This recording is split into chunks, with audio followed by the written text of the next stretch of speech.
And no, we wouldn't say that's the sum total of someone is their genitalia, but we also wouldn't downplay it and say it's merely genitalia. We'd say, no, this is how God has designed the body so that we can have future generations.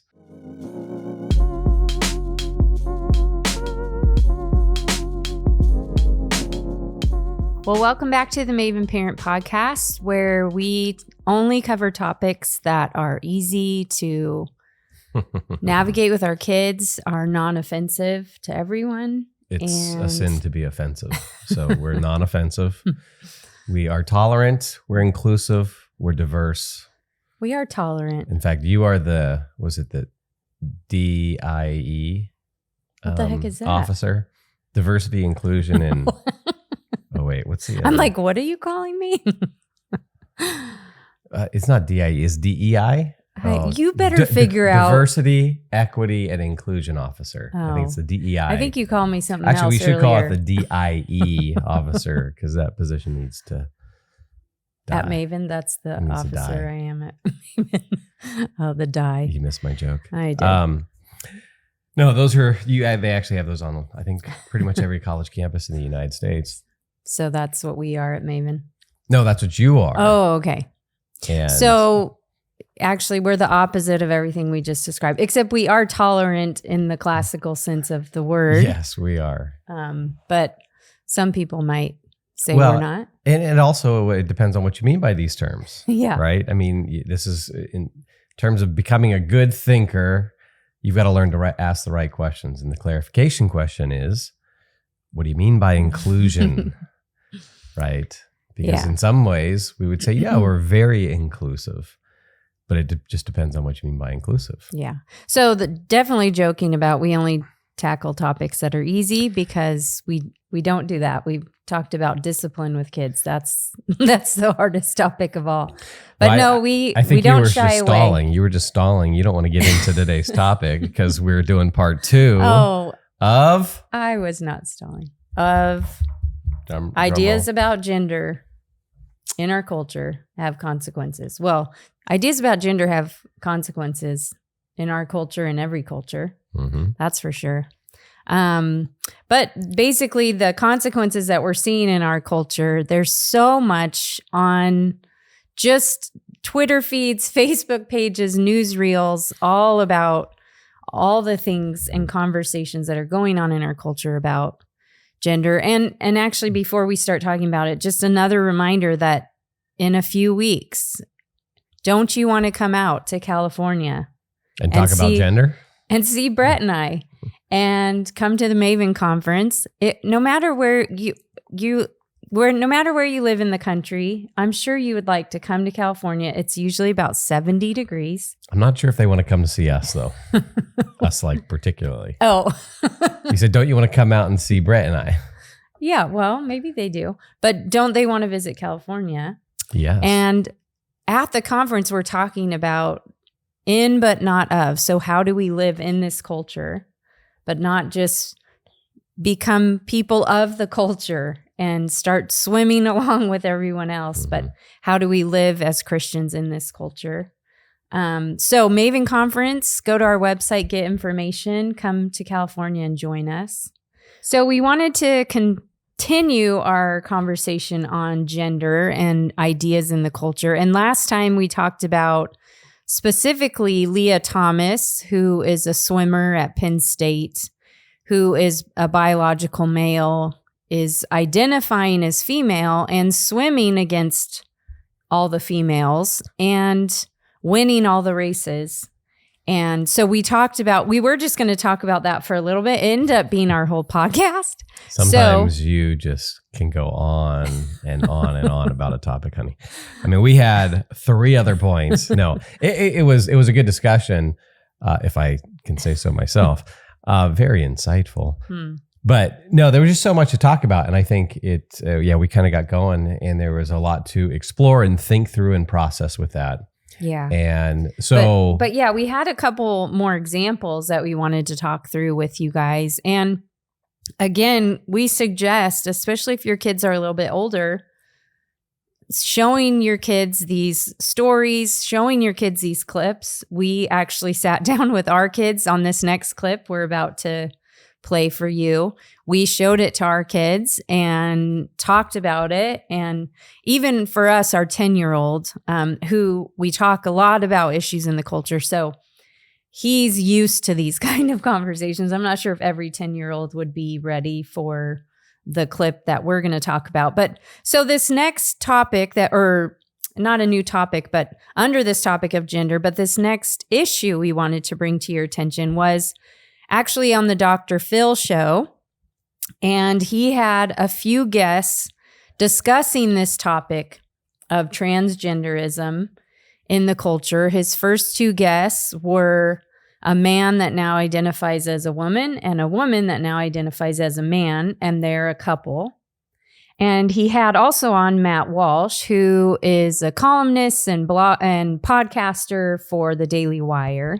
So he's a conservative. He's a conservative. I believe he identifies. He identifies as a man. He definitely identifies as a man. I'm so used to using that word. He is a Catholic. Yeah. And he identifies as one. Yeah. Very good, honey. Oh, my word. You're getting up to date with all of the... This coffee's not kicking in the way I need it to. You're up to date with all the modern lingo.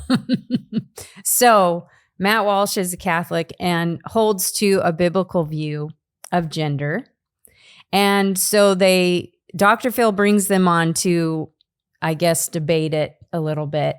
And so we wanted to show you this clip and then we'll talk about it. Yeah, and we do want to acknowledge there are some who would say Matt Walsh's style or his tone would rub them the wrong way, or they might say it's not consistent with a Christian witness in the public square. So I just want to acknowledge that because some people will just, I think, tune voices out who they think are a little gruff or they think are gracious enough. And I get that. I think there are times when, Matt Walsh is harsh in his engagement. And so I want to acknowledge that. But I think for those of us who are truth seekers, that we want to be careful enough in our thinking to realize that doesn't invalidate the true things that he says, because I think he has some good things to say. And in this particular clip, he's going to ask a really good question. So just want to acknowledge that so that when you hear this clip, you don't just tune out and go, oh, I don't like that guy. Mm-hmm. We're really after the content of what's being said. So in one sense, it's irrelevant who says it. Now, in another sense, it's very relevant who says it. We want to engage with... For our purposes, we want to engage with what grace happened. And compassion. And with showing the clip, we want to just talk about what was said. Yes. And then how to think through that as Christians. Yeah. So it's helpful as an illustration. So let's listen to that clip. Well, this is one of the problems with this left-wing gender ideology is that no one who espouses it can even tell you what these words mean. Like, what is a woman? Well, can you tell me what a woman is? No, I can't. Because it's not for me to say. Womanhood looks different for everybody. What do you define a woman as? An adult human female. And what does a female mean? How do you define a female? Someone with female reproductive organs.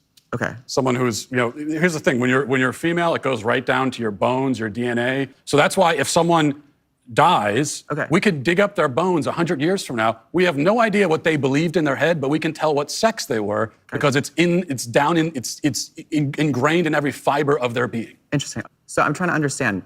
Your definition is that a woman is someone who is female, you said, right?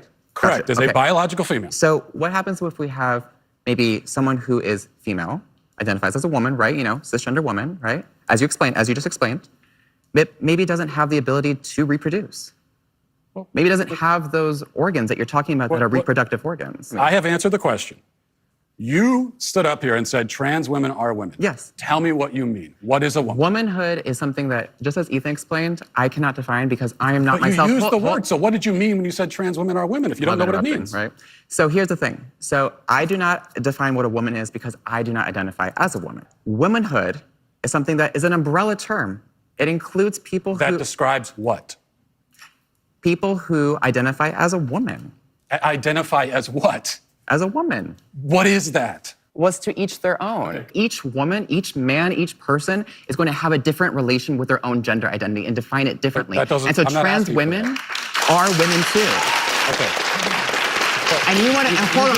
Trans You women want are to women. reduce. What you listen, won't listen. even tell me You what the wanna word reduce, means, though. So you that's want to the reduce problem. women. You want to reduce men down to maybe just their genetics, our genitals, No. our chromosomes, right? That's what you're What saying. you want to do is that's what what you want to do is appropriate women. You want to appropriate womanhood. Okay. And turn it into basically a costume that could be worn. We've got when we've. As a Hey, it's real man, funny. you're It's real literally funny. It's saying real funny what a when woman you're. should look Yeah, like. right. As a man, you're literally saying this is what a woman is. Yeah. Well, Isn't that a little define sexist? Because I am willing to define it, but you won't. Okay, Erin, why don't you go ahead and weigh in first on everything that you just heard and saw? Oh, I was thinking, wait, why did we pull this clip up to talk about? This is exhausting. That may have stressed out some people who are listening right now. Please don't turn off the podcast. Now, there's some important things that we want to identify here. And yeah, there was a lot of things that were said. So we'll try to zero in on a few things just to think through them. Yeah, but the fundamental question is what Matt Walsh asked the two trans activists. And it's the question that has to be asked and is foundational to this discussion. What is a woman, or what is a female, or what is a man? What is a male? And that's what we need to define. And so that question, I think, is just as we're engaging in the culture and as we're discipling our kids and as we're thinking through this ourselves, we're going to want to answer that for ourselves. We need an answer to that. So what does it mean to be male? What does it mean to be female?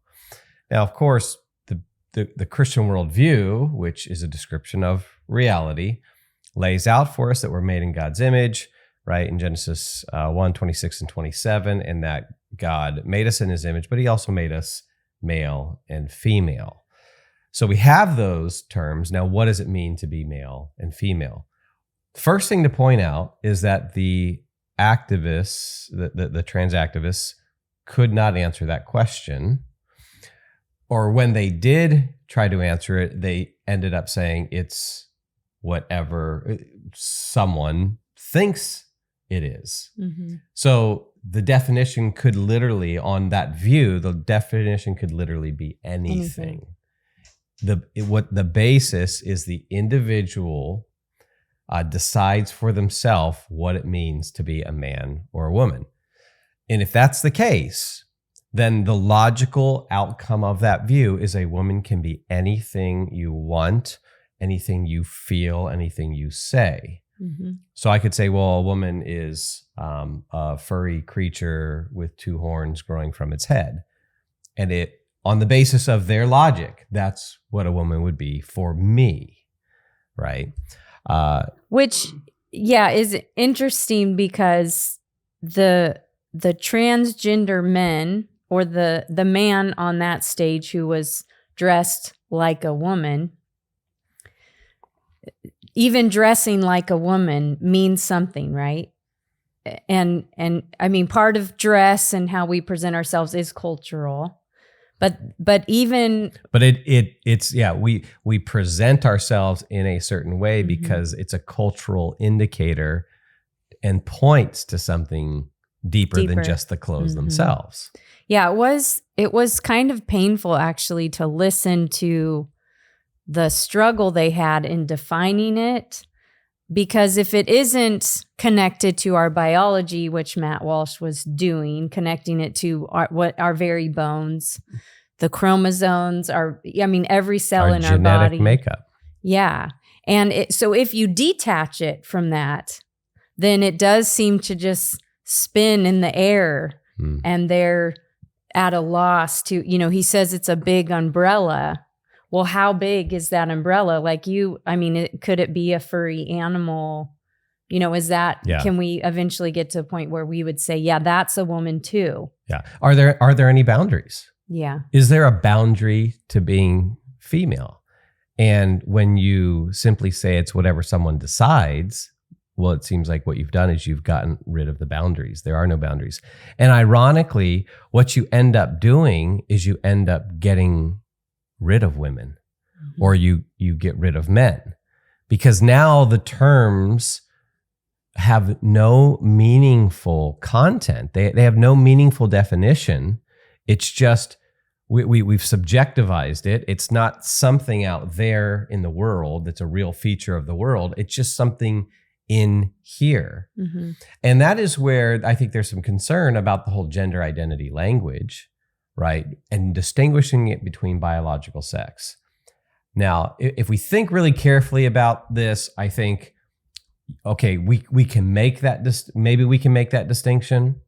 So biological sex, referring to our physical makeup, how the body's organized for reproduction. Gender identity being a mental state, not our biology, but our psychology and how we identify. So if I'm biologically male and I identify as male, my psychology matches my biology. If I experience gender dysphoria, I feel like a man trapped in a woman's body or whatever, then my psychology doesn't match my biology. And that's where today's trans activists and the argument is, hey, then you go with your psychology. And so that, what it does is it detaches those two things and allows us to detach those two things. So that's where I think I have a little discomfort with saying these are two separate things. Yeah. But if this is the discussion, and I mean, it does seem to make sense. There's a gender identity where that has to do with our mental states, and then a biology that has to do with our physical state. I think the key question becomes, and what we have to push on is, why think that we can, that it's, if someone's psychology doesn't match their biology, then we should tell them, oh, well, follow your psychology, follow your mental states, follow your thoughts and your feelings about this. What good reason is there to separate those two things? For all of human history, until 5 minutes ago, these things were seen as one and the same. Gender and biological sex were seen as one and the same. And so now we've got this new innovation in the history of humanity. Well, there better be some really good reasons why we think we ought to do this. And what you had in that clip was no good justification, except an appeal. The only appeal was to an internal feeling or an internal view that someone has. Which I think is key in understanding how we're shifting as a culture, because, you know, if people didn't believe in a God, then they believed in, you know, quote unquote science. So they believed nature was the answer. You know, we could find all of our answers in science, right? This seems to me to be even a move away from that. It's like they don't care about biology. They don't want answers in what we can actually study and say conclusively. Now the God of this age is self. And I've heard you talk about this shift in the culture to, we're a post-truth culture. Yeah. And I know other people have talked about that too, but that post-truth means we moved away even now from worshiping the white coat scientist, you know, instead of God saying, oh, we can just find answers in nature. Now it's, I am the answer to everything. That's all you need to know is what I feel. Of course, the problem with that then is we live on Earth with lots of other humans who have lots of other feelings. And so if we don't have any type of authority to appeal to outside of ourselves, then now we're going to be left fighting amongst each other, you know, without any, because, I feel this way and you feel that way and he feels this way and so now who decides? Yeah. And, you know, if you're interested in a very good in-depth conversation on this or a book on this, Carl Trueman's book, The Rise and Triumph of the Modern Self, really is asking the question, how do we get to this point? And he traces it through a little bit of some historical thinkers. But he says we're at this point of what he refers to as expressive individualism. And now for some of you might look at that book, you might order it right now on Amazon and go, yeah, I want to get that. Brett suggested it, and you're going to find out it's like thick. And it's dense. And it's fairly dense. And I think in a month or two, I've already pre-ordered it, but he's got a condensed version that's coming out that I think is much needed because he's got some important ideas in there. But it really is, how do we get to this point? How do we get to this point where now truth is located internal, inside the person, and so you just go inside and determine your authentic self. And any desire, any feeling you have to reach that point of fulfillment and authenticity, well, we have to let you follow those desires, and that trumps everything else. And so that's what we have. Now, what ends up happening, and I think this was the point I was making earlier, but I kind of derailed myself with some other thoughts. But the point is that it ends up getting rid of male and female. And so there has been conversation in the culture about erasing women, right? And that there are various ways that we marginalize, we delegitimize, we quote unquote erase women. And this is a concern that has been particularly expressed by those on the political left, which is ironic because trans ideology is the most pervasive way, or the most exhaustive way, or maybe the best, most effective way to erase women, because you get rid of the whole idea of an objective definition of women. There's no objective fact about womanhood that we can point to. It's all subjective. It's all inside. And so we end up doing away with women and doing away with men. But I think what we see is that when we erase women, we don't kind of men end up maleness or whatever ends up being kind of the standard on this. But we're doing away with it in our language, right? And so now you've got these terms that you're seeing used in, particularly I think in like mainstream media outlets, but you're seeing it in institutions of higher education. They're using terms. They're using them even in Cosmopolitan magazine, Vogue. I mean, these are just also pop culture. Yeah, Teen Vogue. They want to move away from gender specific language. So they're following the logic of all this. Yes. So here's the logic. Yeah, and actually that's a good point. It's actually just following these ideas out to their logical conclusion. Exactly. So taking the ideas breastfeeding, seriously, which only women can do.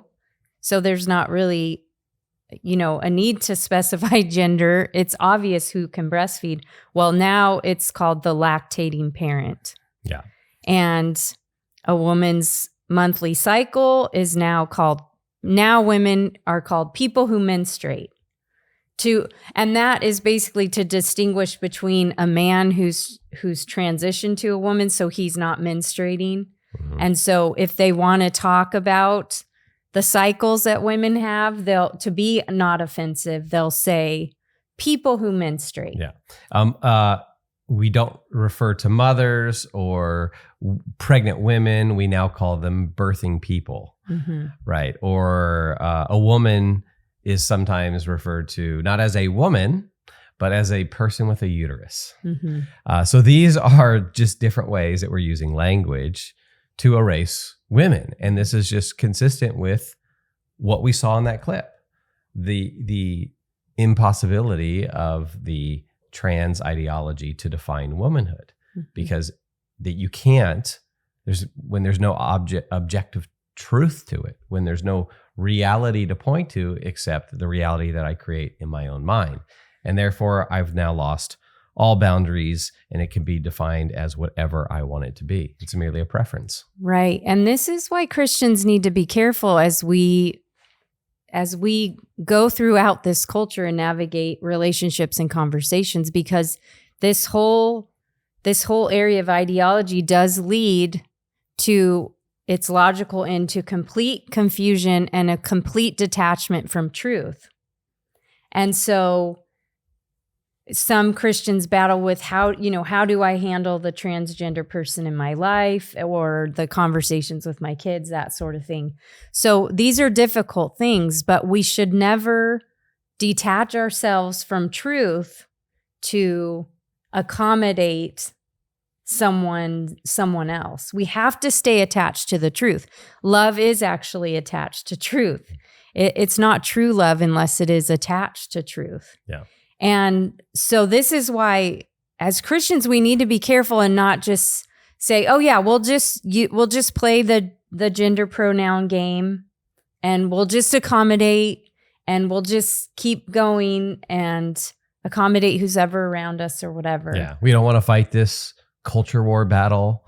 When you reduce it to that and dismiss it, you don't take the issue serious. I mean, you're not taking the issue seriously and the harm that it can do to people, and our obligation to bear witness to the truth out of love, especially to our kids. And I think that is why, as parents, we need to be really careful that we don't allow our kids to just be included in classroom discussions that's going to cause major confusion for them. Yeah.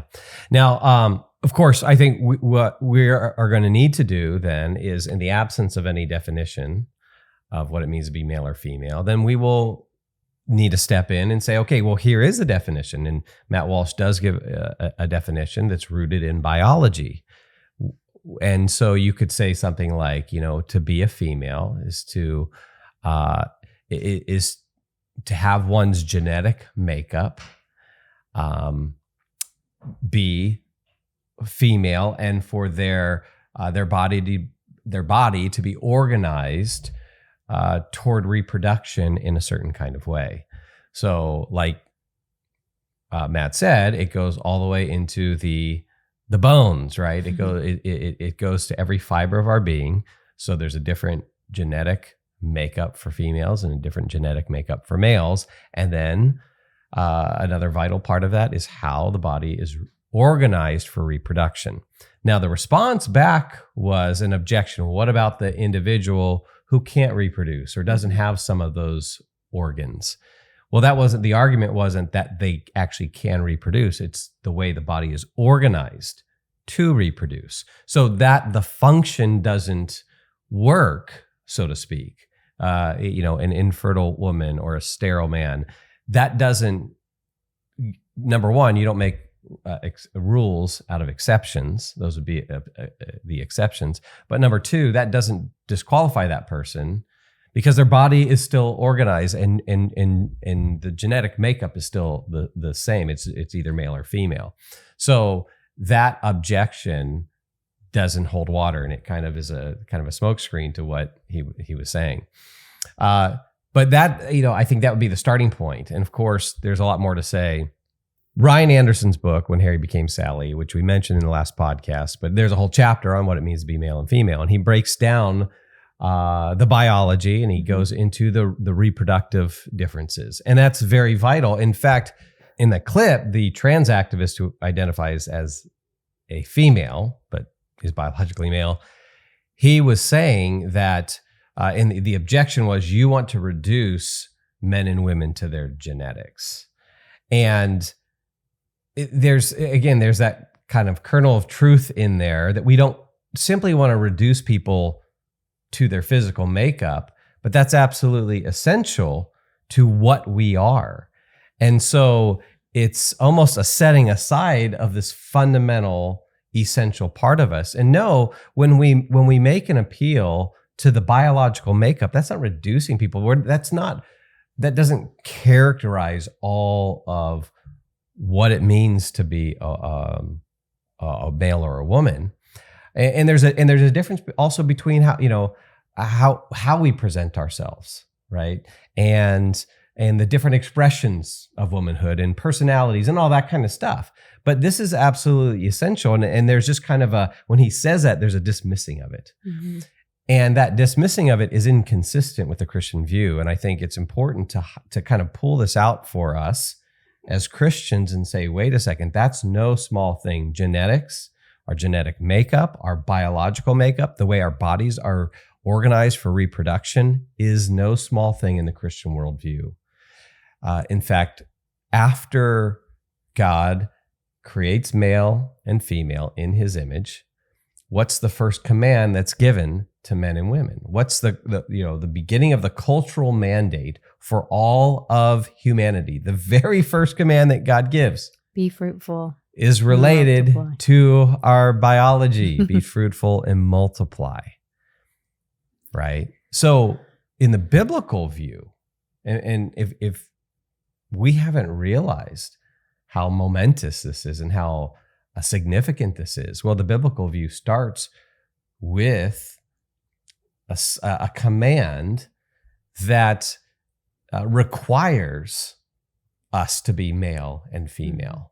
And then through that process, we are fruitful. We can only fulfill God's first command because of our biological makeup. So that's no small thing. And no, we wouldn't say that's the sum total of someone is their genitalia, but we also wouldn't downplay it and say it's merely genitalia. We'd say, no, this is how God has designed the body so that we can have future generations, so that we can do all kinds of things. We can build culture, and we can be fruitful and multiply. And then is related to the second command of then subduing the earth and ruling over it. That requires people. So this is no small thing that they're trying to set aside. Yeah.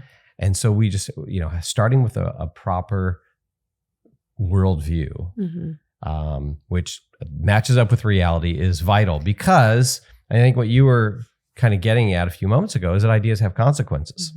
Yeah. And one last thing about that clip that strikes me in particular is the trans activist on the show makes the statement, trans women are women. And so they're making a claim about truth and reality in that claim, right? Because they're expecting us to understand trans women are women. Yeah. You would assume that they are making a claim about the nature of reality. Well, they are, because they're telling us, hey, trans women are women, so don't question their womanhood. But then when they're pressed on, okay, trans women are women, okay, what are women? It's whatever you make it. It's whatever you make it. But when they make the statements, it seems to me, they expect that we understand what they mean. Yeah. When they say trans women are women, they expect that we understand what they mean by women. Well, doesn't it assume, so you're referencing something, and isn't what you're referencing objective in nature, such that we can, it's outside of us. It's an objective fact. When you say woman, you're making a claim about something outside of yourself. Yeah, it's like saying, hey, go sit in that chair over there, and you're pointing to the chair. And so it's something outside of us that I'm saying, hey, go sit in that thing right there. And you expect, and that's what I mean, they're saying trans women are women. Yeah. They're saying that's a woman. Yeah. You know what a woman is, that's a woman. And well, so, going back to your chair analogy, it'd be like saying, hey, go sit in that chair. Hey, can you tell me what a chair is? Can you explain to me what a chair is? Well, a chair is whatever you make it to be. Well, then it turns out there's no such thing as a chair. Or everything's a chair. So really nothing's a chair. Right. That's the same thing that's going on here. Yeah. There is no objective fact to this, but the claims assume. And so it's this kind of bait and switch.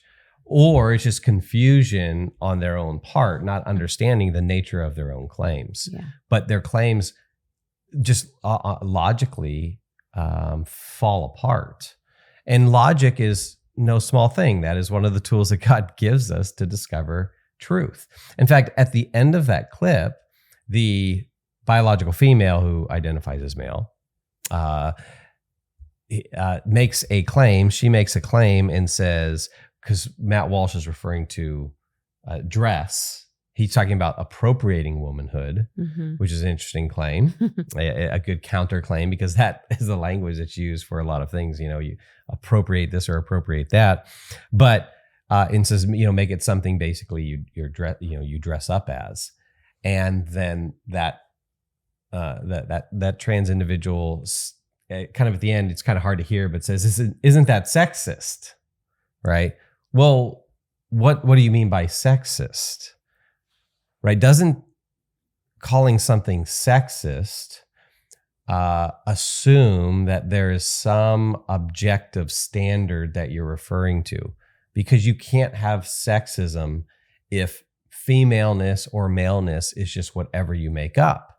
Because then there is no such thing as being sexist. Yeah. It's like, I've heard you give this illustration, but it's like claiming a foul in a game where the game has no rules. Yeah. So you can't say, hey, that's offensive when everything's up for grabs. You can't say that's a woman when a woman means nothing. Yeah. And so you can't say that's sexist when you say there's the no standard sexes for are completely made up in your own mind on what it is. Yeah. And so, it strikes me that it's like calling a foul in a game with no rules. Yeah. So, okay, we have one more. We spent all that time just talking about one particular issue. And it's an important issue. And this is one thing that we are going to have to be able to do for our kids. Mm-hmm. And then reiterate it. And then show in the culture where people depart from the true view of reality, which is the Christian view of reality.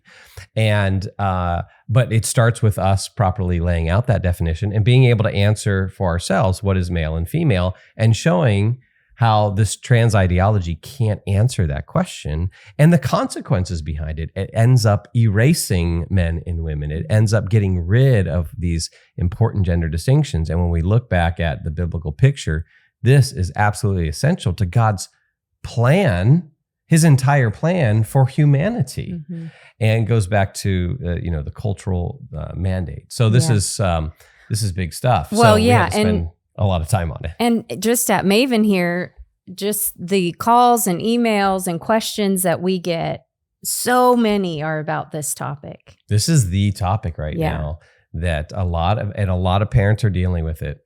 And so I think we need to do one more episode on this. Yeah, we have one more clip for you guys, and then just some stories that we have been hearing from parents. And then just again, thinking through how as parents we can handle this because it's not just out there, it's coming into our homes, and we're having to figure it out with our own kids or with kids in our family or kids in our neighborhood. So, well, and I think that's what we want to hit on in the next one is just how personal this is. And so how can we really navigate this stuff with our own kids? Maven exists to help the next generation know truth, pursue goodness, and create beauty for the cause of Christ. To find out more, check out maventruth.com.